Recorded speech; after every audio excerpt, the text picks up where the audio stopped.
Yalla Boker Tov, et Shavua Tov, ou Siman Tov, Bezrat Hashem. Pour Maurice, c'est la Brit Milat de son petit-fils, c'est ça? Donc Mazal Tov aussi à Esther aujourd'hui. Bezrat Hashem Idbarar, Sheniskel, Yeshuot, Venechamot, en ce dimanche 7 du mois de janvier, Oufren, Kavav, le 26 du mois de Tevet. Le premier jour de la journée, Bezrat Hashem, aujourd'hui, voilà, acheté par David Aaron Ben Sonia.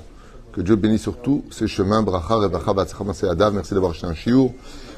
Chiour acheté donc pour l'élévation de l'âme de son papa, Yves Chaim Ben Clara, Roi Hashem Tenachen ou Began Eden Elion. Bechol Ashochovim Imu Bichlal Arachamim Vaselchot Vechen Yehi Ratzon Venomar Amen. Il demande aussi que les paroles de Torah que nous allons prononcer aujourd'hui soient pour la protection chez Kol Chayalenu, tous nos soldats ainsi que leurs chez Arzoru, Bezrat Hashem, Beyad Rama, sain et sauf, ainsi que tous les otages, ainsi que la Refoua Shlema, pour tous les blessés, Vekol Cholim Israël, Bezrat Hashem Idbarar. Attends, je suis juste en train de finir avec ta permission la phrase, il n'y a pas encore le point. Bezrat Hashem, Yeshuot Venechamot, et avec sa permission, on pensera aussi à tous ceux qui nous soutiennent. Nous sommes le 7 du mois, donc Mishachol Azor pour le 10, Tavo, Alav Birkat Hashem, Refoua Shlema, Achlama Merovriou Tetana, pour tous les malades d'Israël, et malheureusement la liste est longue. Avec sa permission, on citera aussi les Ilun Nishmat de Mazal Tov Evelyn Batalis Mishpachat Ben Shabbat, Oufren, Mazal Fortuné Bat, Bat Chaya, Colette Bat Rose, et Zagouri. Ok. Roi Hashem Tenachena, Began Eden Elion. À ton mariage, avec une femme, si Dieu veut. Donc, quand je dis avec une femme, c'est sûr que c'est avec une femme, mais une femme qui soit une femme. Parce qu'aujourd'hui, il se passe beaucoup de choses. Non, une femme qui se comporte comme une femme et un homme qui se comporte comme un homme. C'est des sujets qui sont très très importants, Benyamin Ayom. C'est pour ça d'ailleurs qu'on dit en hébreu, chez Tiskel et Ben Zachar. L'homme évime. Si c'est un Ben, c'est un Zachar. Si c'est un fils, c'est un garçon. La Torah insiste. Elle te dit non, on peut être un garçon qui se comporte comme une fille. Et on peut être une fille qui se comporte comme un garçon. Dans le slang, on appelle ça un garçon manqué. Mais Ben Zachar, tu vois bien que c'est pas forcé d'avoir un garçon qui se comporte comme une fille. Qu'est-ce que la Torah veut nous dire au niveau du pshat? Une fille met pas les tefilines, met pas le talit. Donc un garçon qui est né dans ce monde et qui pratique pas les mitzvot des hommes, alors c'est un garçon qui est né garçon parce qu'il a une brite, mais de l'autre côté, il n'est comme Isha. C'est la raison Ben chez Zachar. Zachar gematria bracha. Tu comprends? La reine chez les Chabracha, avec une batte Israël, soit digne de ton regard, Yeshuot Venechamot. Bezrat Hashem, comme on a fait un ziboug pour Benjamin, qui va remettre le pauvre son invitation de mariage. Il va se marier, le pauvre. Ouais. Hein? Ouais, Baruch Hashem, ça y est, il se marie le 14 février. C'est maintenant Mazal Tov. Il monte sur l'échafaud. Il monte sur. Voilà. J'ai pas. C'est encore une fois, le but du mariage, ce n'est pas de se marier, c'est de le rester. Et une fois qu'on est resté marié, c'est de s'épanouir. Si ton mariage ne te rend pas heureux, c'est qu'il y a quelque chose qui est raté quelque part. Parce que le mariage, c'est du bonheur. C'est une mitzvah qui est tellement importante qu'elle se traduit par le Mazal Tov. Mais ça aussi, ça demande un cours, comme l'a dit ma femme. Qu'est-ce que ça veut dire Mazal Tov? Ok, en tout cas, le sujet d'aujourd'hui, c'est pas du tout ce qu'on va étudier. Ce soir, je suis dans le Shomron, je ferai un cours là-bas à Yeshuv Yakir, Blineder, sur un sujet différent. Et là, on va développer un des sujets les plus merkazis dans la Yahadout, les plus centrés au sein de la Torah, puisque les parachutes de la semaine vont nous annoncer quelque chose de nouveau dans le temps. Alors, ce qui a été le couronnement de Dieu, c'est la création du monde, qui vient elle-même témoigner de l'existence de Dieu. Ça veut dire que si j'ai une question à poser un jour à quelqu'un qui me dirait, si une personne posait la question en disant, est-ce que Dieu existe? La plus simple de toutes les réponses, c'est, est-ce que tu es parti au musée? Oui. Est-ce que tu as déjà vu un cas de Picasso, de Rembrandt ou d'autres? Ouais. Est-ce que le chef-d'œuvre témoigne de l'artisan? Donc, regarde le ciel et la terre. Comme ça, Zil Chachamim. Regarde le ciel et la terre. Et tu sauras qui est Dieu. Qu'est-ce qu'on peut observer, hormis les magnifiques paysages et la profondeur des océans, la diversification des couleurs uniques? il y a quelque chose qui est très particulier à la Terre. Et cette chose-là, on ne la trouve que ici. C'est la dimension du temps. Nous vivons dans un système où le temps existe. Ce temps est marqué dans Bereshit avec Bereshit bara Elokim et Hashem et haaretz. Et donc nous avons 7 mots, Bereshit bara Elokim et Hashem et haaretz. 7 mots qui correspondent aux 7 jours de la semaine, dans le premier verset. Ensuite, nous avons le deuxième tikkun, qui en moyenne se situe en moyenne à 28 jours, Gematria Koach, Bekocho Ugvurato. Il y a 28 lettres dans le premier verset de la création du monde. Et ensuite, nous sommes partis pour 6000 ans de réparation. Comment on dit 6000 ans en hébreu? Sheshet alafim, qui se prononce de la même façon identique si je devais dire il y a 6 aleph. Comment je dis il y a 6 aleph? Sheshet alafim. Donc, si je trouve 6 aleph dans le premier verset de la Torah, je comprendrai combien de temps nous avons pour réparer le monde depuis la faute originelle. Dans Bereshit, il y a aleph? Oui. Bereshit, bara, Elokim, et. Ça fait combien? Ça fait 4. Hashamaim, il n'y a pas. Ve'et, haaretz. Combien j'ai de aleph? 6. De là, j'ai une allusion sur la longévité des siècles que Dieu nous a donnés en tant qu'humains réincarnés de génération en génération pour réparer le monde. Donc, les 7 jours, le mois, les années, ok? Ça, c'est ce que Dieu nous a offert. Dès que je suis dans la stratosphère, je passe dans un espace-temps. Dès que je quitte la stratosphère et que je me trouve dans l'espace, je suis dans l'espace-temps. Je ne sais pas si vous comprenez ce que c'est là. C'est très important de comprendre que les humains qui avons été créés dans une dimension du temps. Et le temps est géré par un début et une fin. Donc automatiquement dans ce monde, tout a un début et tout aura une fin. Tu es né pour mourir. C'est dur à entendre, mais c'est un état de fait. Chaque anniversaire, tu dis Mazel Tov, ouh, il a 13 ans. Ouais, ben voilà. Il a 14 ans. Bah ouais, voilà. Il a 80 ans, ouais, 120 ans, Michel Felkougine. Pour Freien, on voit que ce qui va faire des humains un humain, c'est la dimension du temps. Et le créateur du monde va nous donner un exemple, alors que le Zohar nous dit que Dieu a créé le ciel et la terre en une seule fraction de seconde hors du temps. Beheberaham, exactement comme tu viens de le dire, ça c'est le Zohar. Il a fait He, il a créé tout. Tout a été créé, tout, absolument tout. Alors pourquoi jour 1, jour 2, jour 3, jour 4, je comprends pas. Réponse, parce que Kadosh Baruch Hu a créé un système dans lequel, dans sa propre création, il a inclus le temps. Et donc, si tu veux réussir ta vie, il va falloir que tu prennes le temps de créer ce que tu as besoin de développer dans ta vie. Et si tu veux réussir ta vie, il va falloir que tu arrêtes le temps pour te reposer. Le jour du Shabbat, Chazak ou Bakbouk. Vous avez tout compris. On voit ici qu'un homme va aller à l'opposé du travail de Dieu et qui va dire un mot top secret à la fin de la paracha de Shemot. Qui est cet homme qui voulait contrôler le temps? Et vous verrez que dès qu'il y a du Satan, le Satan, c'est-à-dire les forces du mal, sont concentrées sur l'effigie absolue du temps. Je vais expliquer ça tout de suite. Quand une personne perd la tête, en général, et c'est ce qui est marqué dans la Torah, dans la paracha de Kitavo, livre de Devarim, ou dans Bechukotai, vous deviendrez fou, c'est-à-dire que si on ne fait pas ce qu'il faut, au point de perdre le temps. On va perdre la dimension du temps. Vous ne serez plus quand vient le jour de quand vient la nuit. Prenons un exemple que j'avais vécu à Las Vegas quand je suis parti faire le séminaire là-bas, à l'hôtel Mirage, où j'avais été convié par mon ami Clément, à venir faire un séminaire là-bas. Il y avait beaucoup de juifs, grâce à Dieu. La première chose que j'ai vue quand je suis rentré dans l'hôtel, c'est qu'il n'y avait aucune horloge sur les murs. Bon, c'est immense, hein, c'est immense, ok? Mais il n'y avait aussi aucune fenêtre. Aucune fenêtre. C'est pour cela d'ailleurs que nos Chachamim nous disent qu'il est déconseillé de prier dans une synagogue où il n'y a pas de fenêtre. Parce que le temps ne pénètre pas là-bas. Mais s'il y a une chose de sûre, c'est comme l'enseigne la Chassidoute, un homme qui vit sans montre ne pourra jamais être un homme. Parce que ce qui va faire d'un homme un homme, c'est quand il possède les clés du temps dans ses mains. C'est bien. Vous comprenez ce que je suis en train de dire? C'est pour ça que la première question qu'on pose à une personne dès qu'il part de ce monde, c'est Kavata itim la Torah. Est-ce que tu as été capable d'arrêter le temps pour étudier la Torah? Donc, quelle est la dernière phrase au monde qu'un juif a le droit de dire dans sa vie? La dernière. Je n'ai pas le temps. C'est la dernière phrase qu'il puisse dire.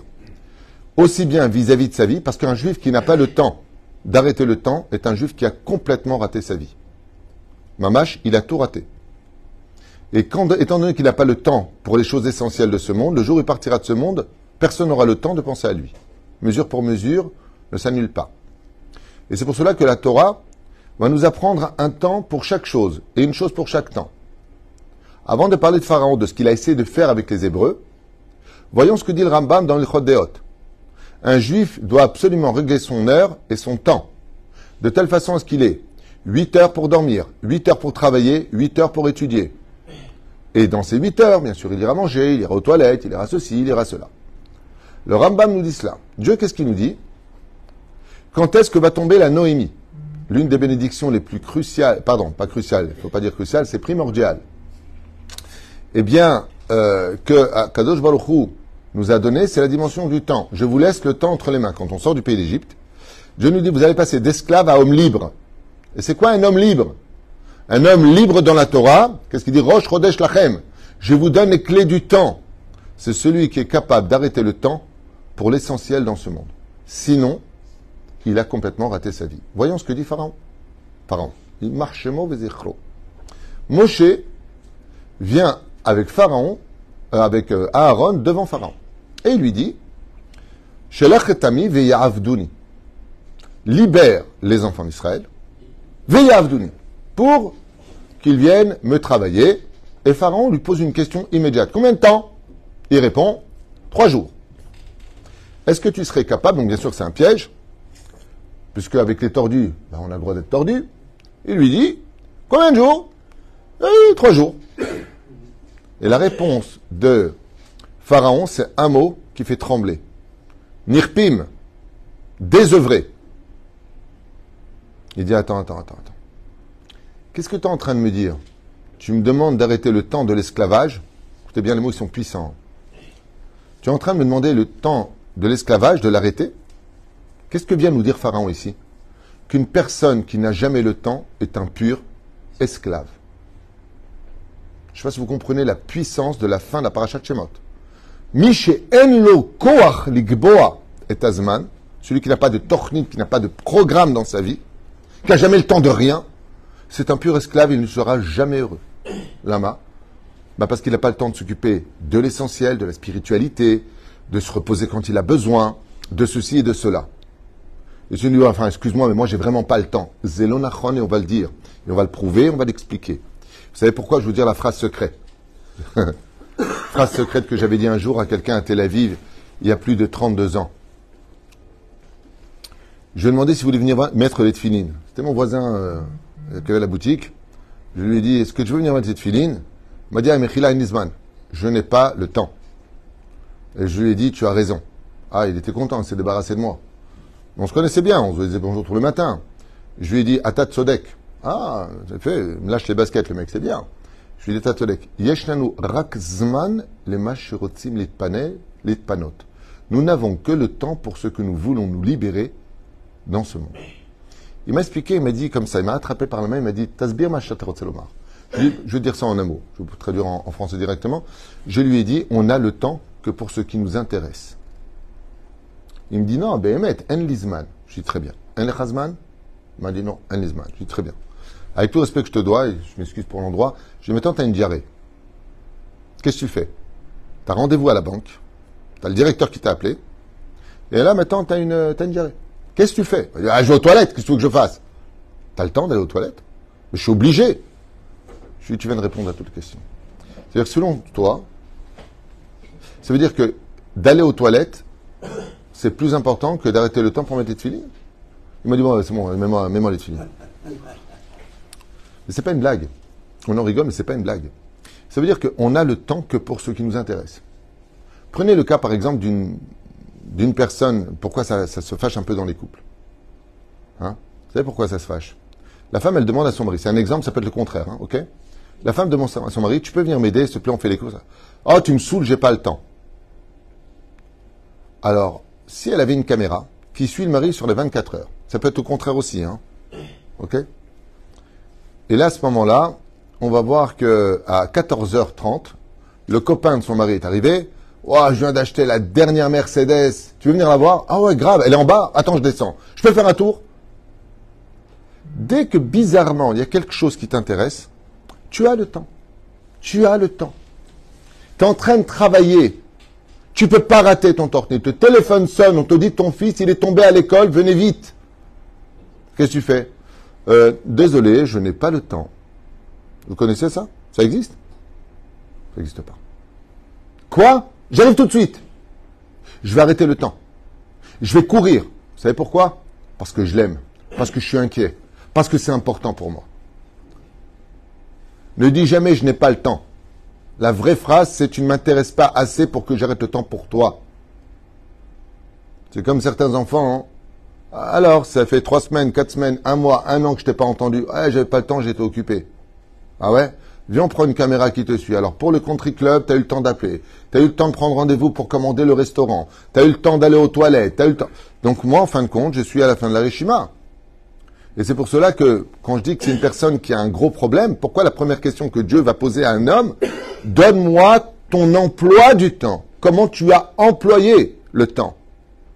Parce que le mot employer, le temps, fait une allusion au fait que tu es serviteur du temps. Et qu'est-ce que c'est un roi? C'est un homme qui dirige son temps. Et ne me dites pas, enfin, excusez-moi, mais un homme, il doit travailler. Ben oui, il travaille. Mais combien il y a d'heures dans une journée? Il y a 24 heures. Il ne travaille pas 24 heures. Quelqu'un m'a posé la question, Bliarinara, pour moi, il m'a dit, Rav Tutu, ça fait 2h30 qu'on est sur le Shlom Bait. Je vois que vous avez les mazalot, le code du bonheur. Je vois un 3e livre qui est en train de s'écrire. Après, vous avez le secrétaire entrée m'a dit, t'attends pour le cours au Kollel.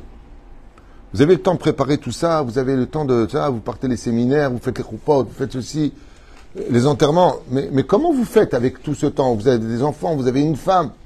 Je lui ai dit, j'ai le temps pour tout le monde. À part les téléphones, parce que quand on est au rendez-vous, le téléphone, comment vous faites? Je sais pas compliqué. Tu es rangé dans ta tête, tu as le temps pour tout le monde. Si tu sais ranger une pièce, comme j'ai une grande particularité, moi j'ai un don de Dieu, donne-moi un coffre de voiture. Ce que tu n'arriveras pas à rentrer, moi je le rentre. Tu sais pourquoi? Parce que je vais visionner à l'avance comment je peux économiser le plus d'espace possible pour tout mettre. C'est exactement pareil. Dieu ne va jamais te donner des choses à faire si tu n'es pas capable de les rentrer dans les 24 heures. Et si tu n'es pas capable de les rentrer dans 24 heures, c'est parce que ou tu vas mal, ou tu n'arrives pas à gérer ton temps. Tu es méboulbal. C'est comme une armoire qui est bien rangée. Quand tu veux tes chaussettes, tu vas pas mettre 3 heures pour les trouver. Tu tires le tiroir des chaussettes, tu les prends. Mais si les chaussettes, elles sont mélangées avec les chemises et avec les pantalons et avec, quand tu prends ta paire de chaussettes, tu as tout qui tombe avec. Parce que tout est mélangé dans ta tête. Comme le dit d'ailleurs la Mishnah, un temps pour chaque chose et une chose pour chaque temps. La Mishnah Maseret Avot. Chaque élément, chaque chose que tu as dans ce monde, un jour il aura son temps. Même ton mariage, il appartient à un temps. Même ton mariage. Même ta réussite, dit Rabbi Nachman, au niveau de ta réussite, elle correspond à un temps. Et quand est-ce que va être fixé le temps où tu auras le temps de vivre ta victoire? À Rosh Hashanah. Maintenant, je vous pose une question. Imaginez qu'aujourd'hui, je vous réunis, je vous dis, voilà, on va fêter Rosh Hashanah aujourd'hui, j'aurai pas le temps au mois de Tishri. Ok? Donc, je prends le chauffard, vous êtes prêts? On se réunit ce soir. Allez! Suivez le rabbin réformiste, on y va. Ok? Qu'est-ce que vous allez me répondre? Mais c'est pas le moment. C'est pas la date. C'est pas la date. D'accord? C'est pas le moment. Comme il a dit Rabbi Jacob. Oh, tu vas pas nous gonfler avec ton Shabbat. Je te donnerai 2 Shabbats la semaine prochaine. 2 Shabbats. Tu vois, tu prends samedi et dimanche. Ouais? Qu'est-ce qu'il a répondu? Est-ce que j'ai le droit de fêter dimanche en tant que Shabbat? Pourquoi? Parce que ce temps-là, il a été donné à quoi? Au travail. Shechet Yamim Te'aseh Melacha. Il a été donné le lundi, le dimanche. C'est comme le lundi en France. C'est un jour où on ne doit surtout pas être Shomer Shabbat. Le mec, il est Shomer Shabbat le dimanche, est-ce qu'il a fait une Avera ou est-ce qu'il a fait une mitzvah? Imaginez comme ça, il aime tellement Dieu et le Shabbat qu'il fait samedi, dimanche, lundi, il fait Shabbat. Ok? Est-ce qu'il a fait une mitzvah? Il a fait une Avera. L'otosifun velotigraun. Ni tu rajoutes, ni tu enlèves. Mais pourtant, comme avait dit l'autre, si j'ai Shabbat, Yom Tov et Yom Tov en France. Ou alors on va changer. Ça tombe Shabbat, Rosh Hashanah, 2 jours. Est-ce que dans ce cas-là, je dois pendant 72 heures être dans l'ambiance de Shabbat? Réponse, oui. Parce que maintenant le temps est venu prendre 3 jours dans ma vie.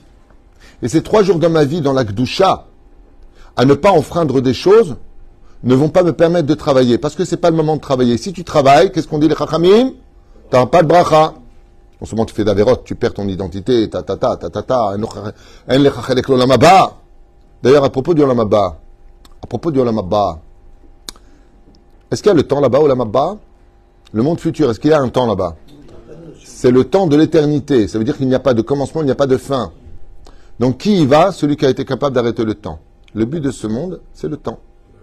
C'est pour ça qu'on dit Muzman le Haye Olam Haba, Muzman le Azmin, Zman. Quand tu reçois par exemple une carte, comme on a reçu tout à l'heure, pour le mariage, comment s'appelle une carte en hébreu?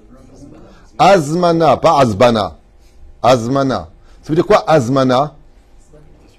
C'est une invitation, mais qui veut dire quoi? Pourquoi on appelle ça une carte d'invitation, une Azmana? Ça veut dire la carte du temps. Traduction du mot Azmana, Animazmin. Je t'invite. Mais c'est pas normal. Si tu dis je t'invite, c'est Boena. Nachon, viens vers moi. Pourquoi c'est marqué Azmana? Vous savez pourquoi? Parce que est-ce que tu seras capable d'arrêter ton temps pour venir me donner de la joie à ma fête? Regardez comme c'est puissant la Torah. Azmana. Les Azmin. Atamazmin auto. Est-ce que tu l'invites? En hébreu, ça signifie, est-ce que tu crois qu'il a assez d'amour et d'amitié pour toi pour arrêter son temps à lui, pour venir pour toi de donner du temps? Prenons un exemple terrible. Un exemple terrible. Une personne est en deuil. Il a perdu une des personnes proches et il souffre énormément. Tu viens le voir. Faire mitzvat, nichum avelim. Tu viens le consoler. Très sincèrement, une personne qui a perdu son enfant, sa femme, son mari, tu crois que... Je changeais la phrase pour vous aider. Quelle est la consolation qu'il va recevoir? Ça va aller? Toutes mes condoléances. Dis-moi, il ne faut pas qu'on tarde, on a rendez-vous au restaurant après. Hein. Quelle condoléances? Faut croire en Dieu. Que la force soit avec toi, Obi-Wan. Qu'est-ce que tu peux dire à une personne qui pleure cette personne qui est sous terre? Où est la consolation? Alors une fois, Rabbi Yochanan, il avait 10 enfants, il les a tous enterrés, et de son petit dernier, il a gardé l'os de son petit doigt. Bon, Rabbi Yochanan a vécu 400 ans quand même, donc c'est un peu normal qu'il ait perdu tous ses gosses, le pauvre. Et il le montrait comme ça pour consoler les gens, en disant, voilà le petit doigt de mon fils. En quoi, moi, ça me console, si j'ai perdu un gosse, de me dire l'autre, tu sais, moi aussi j'ai perdu le mien. Ben alors, c'est quoi, on est deux malchangeux, putain, punaise, faut pas qu'on se rende compte, là. Azma, Maïnian, qu'est-ce qui vient nous consoler quand on est par terre en train de pleurer quelqu'un qu'on ne verra pas jusqu'à la résurrection des morts? Une chose. Si c'est un génie de la parole et qui trouve des mots réconfortants, super. Comme par exemple annoncer une chose qu'il a fait qui était très importante, ou Béhémet, on apprend à découvrir des gens. Il mettait les filines tous les matins. Il venait étudier. Je ne savais pas. C'est lui qui a construit la synagogue. C'est lui qui faisait. T'as de la fierté qui monte. Mais le manque. Vous savez que quand tu perds une personne dans la Nouvelle Alechem, c'est pas les 7 jours les plus durs. Hein. C'est pas le jour de la mort les plus durs. Hein. C'est justement après les 7 jours, juste après les 7 jours, que tout le monde est parti, c'est là que tu commences à ressentir le vide. Là, c'est la chute. Là, c'est la réalisation. Et c'est pas possible. Quoi, il est mort? C'est un vide. Ce vide, vous savez par quoi il est consolé pendant les 7 jours? Des personnes qui ont pris du temps de prendre leur voiture, d'arriver jusqu'à toi, de venir te voir. Et c'est cette ambiance, dans l'atmosphère, de venir dire à l'autre, j'ai pris du temps pour me tenir près de toi, qui va être la consolation de la visite des endeuillés. C'est juste ça. Quand une personne ne vient pas à un mariage, une bar mitzvah que tu organises, même s'il a des bonnes raisons à cela, il y a une chose de sûre, c'est que ta bar mitzvah n'était pas sa priorité. Il a d'autres priorités. J'étais fatigué, je me suis disputé, j'ai eu un contretemps, j'étais malade. Mais combien de fois, moi, j'ai vu des gens malades, je suis désolé de vous le dire à voix haute, hein, des gens malades avec fièvre et tout ça. Il y avait un match de foot à Jérusalem, à côté du Canon Malcha. Ils sont partis en toussant avec 10 écharpes, 10 manteaux, la fièvre, pour ne pas rater le match de foot. Et il faisait bord, il faisait froid. Nous, c'était trop important, même malade, je suis obligé d'y aller. Prenons le cas de cette pauvre maman qui vient d'accoucher, changement hormonal, épuisée, des valises sous les yeux. Quelles des valises? Des mâles sous les yeux. Elle en peut plus, pas d'aide, et le petit il pleure. Et elle se lève, fiévreuse, fatiguée, les varices, la totale, mal au dos, mal au rein, pas le droit de se plaindre, pas le droit de dire je peux pas, j'ai pas envie. Et elle prend son bébé, et elle lui fait le biberon, ou elle lui donne le sein, et elle le caresse, et elle l'aime, et elle lui change la couche. Et après, à 6 heures du matin, elle lève le deuxième enfant, et habille-le. Pourquoi? Mais qui va le faire? Je suis obligé de le faire. T'es pas obligé. Pas obligé. Si t'es mort, qu'est-ce que tu fais? D'Afrique, ceux qui crèvent le moins de faim au monde, et qui sont le plus pris en charge, c'est les orphelins. Ils ont un lit, on leur donne... T'es pas indispensable, c'est une tiare là pour le prouver. Mais c'est une priorité pour toi. Mais par contre, à peine t'as bobo pour quelqu'un qui est pour toi pas une priorité, tu n'auras pas le temps de venir. La reine, pour en revenir à ce que disait Pharaon, Nirpim, ouh, quel mot. Désœuvré, vous avez le temps de penser à la Géoula. Les enfants d'Israël vous attendaient. Il dit oui, pas code, if code. Oui, les enfants d'Israël attendaient le libérateur, tu le sais, Pharaon. Il dit oh là là là là là là, ça va pas du tout. Vous êtes capable d'arrêter au niveau de la pensée le temps. Retirez-leur la paille, qu'il n'ait même plus le temps de penser que la Géoula viendra un jour. Vous voyez, le 7 octobre est une date qui a arrêté le temps. Elle est tombée quand, cette date? Le jour du don de la Torah, c'est-à-dire la fête de Simchat Torah, qui en réalité, c'est pas Shavuot, mais Simchat Torah, c'est le jour où on a fini toute la Torah. Kavata itim la Torah. Est-ce que tu as eu le temps d'arrêter le temps pour la Torah? Et le jour où on a le plus l'obligation d'arrêter le temps, c'est le Shabbat. Le jour de Shabbat et de Simchat Torah, alors que des gens étaient dans la danse où il n'y avait plus de temps, la nuit comme le jour comme la nuit, est venu un événement qui a stoppé le temps. Et cette date-là restera gravée dans nos douleurs, toute notre vie. Le 7 octobre, on ne pourra jamais l'oublier. Même s'il y en a beaucoup qui sont déjà en train de l'oublier. Hein. Pas chez nous, mais je vois dans les réseaux sociaux, la cause et les faits sont complètement ignorés. C'est comme si que tu me mets une gifle, et on vient à ce moment-là, on dit pourquoi tu me mets une gifle? T'as oublié que je t'avais mis une gifle avant? C'est-à-dire qu'on oublie la cause et les faits. Mais les événements comme la Shoah, comme l'élève à famille, même dans le bonheur. En quoi une femme se vexe très souvent de son mari? Pour quel événement une femme se vexe très souvent de son mari? Quand il a oublié l'anniversaire du mariage. Pour elle, tu n'en as rien à faire de moi, lui dit. Tu n'en as rien à faire de moi. Tu ne pouvais pas penser qu'aujourd'hui, on s'était mariés. Vous savez, ce qu'il va lui dire, j'ai oublié. Mais posez la question, est-ce que tu as oublié de manger? Non. Est-ce que tu as oublié d'aller travailler? Non. Est-ce que tu as oublié le rendez-vous que tu as avec le banquier? Non. Alors pourquoi tu m'as oublié? Parce que je n'ai pas arrêté le temps pour toi. Quand vous faites un shidour, et c'est ce que d'ailleurs on peut constater le plus terriblement du monde, avant le mariage, chacun de vous s'en rappellera, c'est bizarre. Quand tu rencontres ta petite poupée, la ronde, t'arrives comme ça, et elle a le bonheur d'être waouh, elle est belle pour toi, elle est sympathique. Et... Ça y est, c'est bon. You are the sunshine of my life. I love you. Waouh. Ok. C'est bizarre, hein. Mais avant le mariage, Yitzhak, tu te rappelles? Tu as toujours le temps. Même malade, tu bois, tu es fatigué, tu as fait une opération, tu vas où? Ah non, mais je vais à Yudbet. Mais c'est loin. Non, mais j'ai rendez-vous avec elle. Moi, c'est loin. Les distances n'existent plus. Tu as tout le temps. Quand elle te dit non, c'est pas la peine de venir, je vais prendre le bus. Chas vechalila barmina nachem ishmor. Je vais m'emprunter une voiture, je vais venir te chercher parce que j'ai vu que tu étais fatigué. Oui! Il a le temps d'aller louer la voiture, de s'emprunter à son copain, de venir la chercher. Truc de malade. C'est pourquoi? Parce qu'il est en train de la mettre en confiance pour qu'elle dise oui pour le mariage. Et vous savez comment on achète une femme pour qu'elle puisse nous dire oui et te mettre le doigt pour recevoir cette bague? Vous savez pourquoi? Parce que tu lui as prouvé que tu étais capable d'arrêter le temps pour elle. Donc tu es un roi. Et donc si tu es un roi et que je t'épouse, je suis une reine. Seulement ça, c'est l'arnaque. Parce que bizarrement, et ce contre toute attente, après le mariage, quand Rabbi, bizarrement, chérie, tu viens me... Pourquoi t'es handicapé? Tu peux pas prendre le bus? Oh, tu me saoules. J'ai pas le temps. Je sors avec mes copains. Et je comprends pas. Moi, je me suis marié parce que à chaque fois, je te trouvais sur mon chemin. T'étais galante, t'étais là, j'étais importante pour toi. Et voilà qu'après le mariage, tu es devenu esclave. Donc, si tu es esclave, c'est que je suis une servante. Et ça, c'est ce qu'a voulu faire Pharaon dans la paracha. Cette fin de paracha de Shemot, c'est extrêmement nirpim, atem nirpim. Vous êtes en train de perdre la tête, il leur dit.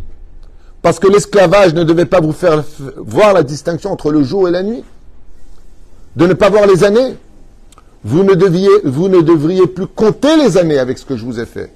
Et là, vous dites, Redou Mitzrayim, Redou Gematria 210. Ça fait 210 ans, vous êtes en train de compter le temps. C'est que vous êtes des princes. Et Dieu nous a fait devenir des rois. Rosh Chodesh Lachem. Maintenant, je vous donne les clés du temps dans les mains. Ce qui fait qu'un homme libre, ce n'est pas un homme qui a des muscles et qui est capable de se battre et que personne n'a à lui dire ce qu'il a à lui dire. Un homme libre, c'est une personne qui se donne le droit d'arrêter le temps pour aller étudier, d'arrêter le temps pour aller travailler, d'arrêter le temps pour manger avec sa femme, d'arrêter le temps pour passer un peu de temps avec ses enfants, d'arrêter le temps. Et vous savez pourquoi? Parce que ce temps, de toute façon, il ne l'arrêtera que pour ce qui aura été l'essentiel et sa priorité. Donc le mot « je n'ai pas le temps », en réalité, ne veut rien dire. Moi, j'ai vraiment connu une personne qui n'avait vraiment jamais le temps. Il croyait cela. Et malheureusement, à cause d'un dysfonctionnement de ses reins, il les a perdus. Donc, automatiquement, dialyse. La dialyse va filtrer son sang pour retirer l'urine qu'il ne peut plus sortir de lui puisqu'il ne peut plus filtrer. Et vous savez, c'est Hachem Ishmor, la dialyse. Que Dieu vraiment donne une bonne santé à toutes ces personnes. On ne se rend même pas compte de la chance qu'on a d'aller aux toilettes. Et bien, cette personne, tous les 2 jours, elle doit aller à la dialyse. Et un jour, je lui ai dit comme ça, très très paisiblement, tu as le temps tous les 2 jours de passer 6 à 7 heures à l'hôpital? Il m'a répondu, mais j'ai pas le choix. Mais avant la dialyse, tu n'avais pas le temps, 1 seule heure pour aller prier. 1 seule heure pour aller prier.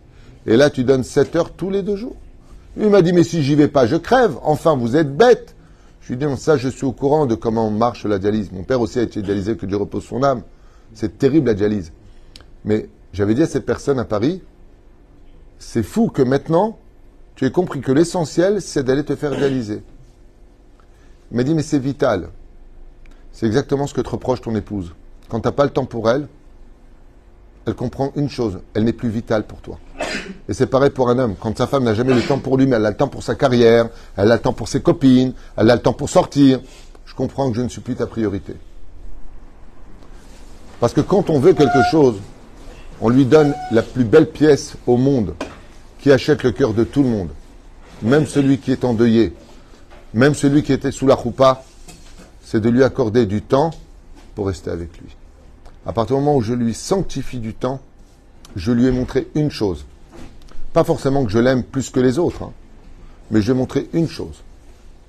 C'est que il fait partie de mes priorités parce que le temps est la source de la création du monde, la plus précieuse au monde. Et j'aimerais vous le prouver tout simplement.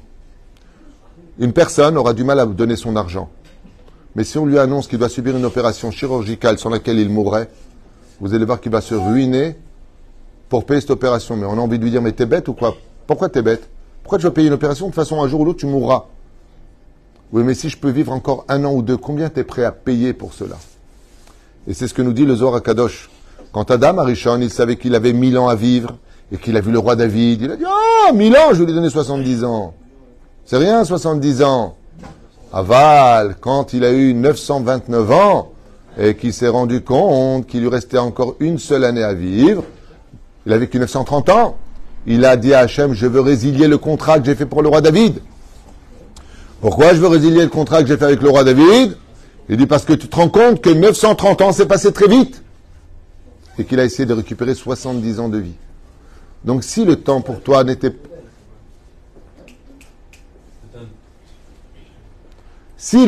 pas tellement important pour toi, si le temps n'avait vraiment pas de valeur à tes yeux, pourquoi est-ce que tu es prêt à payer ta race pour vivre encore peut-être un mois ou un an ou 10 ans de plus? Donc le temps a de l'importance pour toi. Alors si tu veux être un esclave, tu n'auras jamais le temps pour personne. Et les choses essentielles avec ce rendez-vous, Shaharit Mincha Yarvit, Ligboa Etim la Torah. Ce même temps que tu avais en aise avant le mariage pour ta fiancée, pour lequel elle a cru en toi, parce qu'elle a vu que tu étais tout le temps libre pour elle. À 2-3 heures du matin, tu l'appelais. Allô? Tu dors? Parce que je pensais à toi. J'ai hâte d'arriver à la date. Ouais, prends des noix avec. C'est bon, les noix dans la date. Ça, c'est avant le mariage. Et après le mariage, le mec, il s'endort sur le canapé, il est juste 21h. Ça va? Je suis crevé. Mévin. Avant 1h du matin, tu ne pouvais pas dormir sans moi. Depuis que je suis à côté, tu n'arrêtes pas de dormir. Parce qu'il a commis l'erreur de croire que le temps s'était arrêté le jour du mariage. Il croit que c'est un acquis. Un meuble, il n'est pas dans le temps, lui. Il vieillit avec le temps. Mais il n'est pas dans le temps. On va lui donner un peu de temps, qu'on va le nettoyer. Et la femme, elle dit, je comprends pas. Moi, j'ai accepté le mariage. Je t'ai dit, ok, je me marie avec toi. Parce que tu m'as prouvé que dans le temps, j'étais ta priorité. Et maintenant, je n'existe qu'à peine pour toi. Ça va? Ça va. Fatigué? Ouais, fatigué. Ah, c'est bon. Qu'est-ce qu'on voit? Qu'est-ce qu'on mange? T'as pas des choses à me raconter? Tu peux pas me donner un peu de temps? C'est-à-dire que la plus grande souffrance d'une femme mariée, c'est de voir son mari parler avec ses copains au téléphone pendant des heures, et pour elle, rien. Si tu es hors du temps, c'est qu'automatiquement, tu n'es plus un roi pour moi. Et si tu es un esclave, je suis une servante, mais si tu arrives à gérer ton temps, et que je suis dans le temps pour lequel tu prendras du temps pour moi, c'est que tu es un roi. Rosh Chodesh Lachem, sanctifier le temps. Et si tu es un roi qui est capable de donner du temps aux choses essentielles de ta vie, et que je suis marié avec ce roi-là, c'est qu'automatiquement, je suis une reine.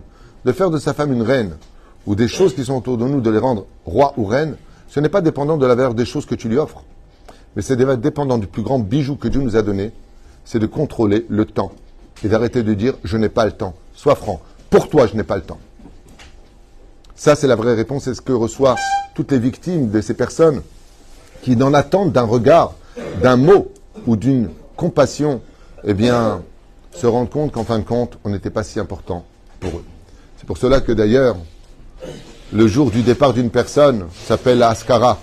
Souviens-toi, arrête le temps aujourd'hui, parce que les moments où le temps s'est effondré face à nous, s'est effrité, nous a glissé entre les doigts, a été marqué par un moment d'éternité, comme la Iloula de Baba Salé, qui depuis son départ va arrêter le temps dans bien des maisons, comme ici avec Amos, s'est organisé Bezrat Hashem la Iloula de Baba Salé.